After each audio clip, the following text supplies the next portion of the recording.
एक और विवाद है जिस पर यूपी की सियासत में जमीन पर अब भी दावा है कि बहुत हलचल है। विवाद यूजीसी के नए नियम का, जिसके खिलाफ यूपी में सबसे ज्यादा सवर्ण समाज के लोग सड़क पर उतरे।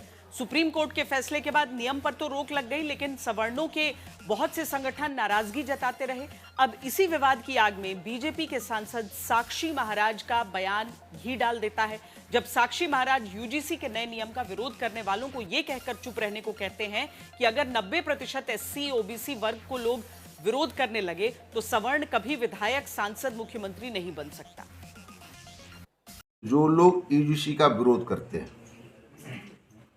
अगर इसे एससी और ओबीसी अपना विरोध मान ले तो इसलिए इस मामले को इतनी तूल नहीं देनी चाहिए जितना सवर्ण समाज दे रहा है।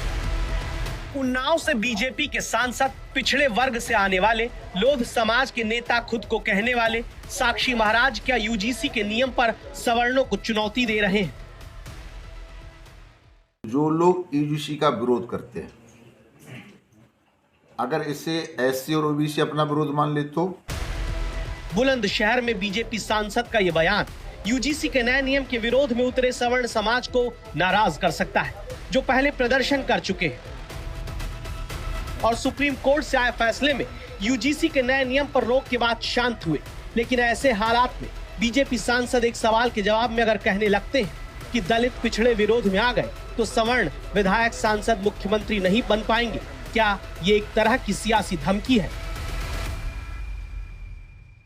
यूजीसी के लोग इकट्ठे हो रहे हैं, समझ में आ रहा है जी। अगर ओबीसी और यूजी और एससी के इकट्ठे हो गए, तब अगर ये 90% इकट्ठे हो गए तो कोई एमएलए बनेगा, कोई एमपी बनेगा, कोई मुख्यमंत्री बनेगा, कोई प्रधानमंत्री बनेगा, फिर क्या होगा?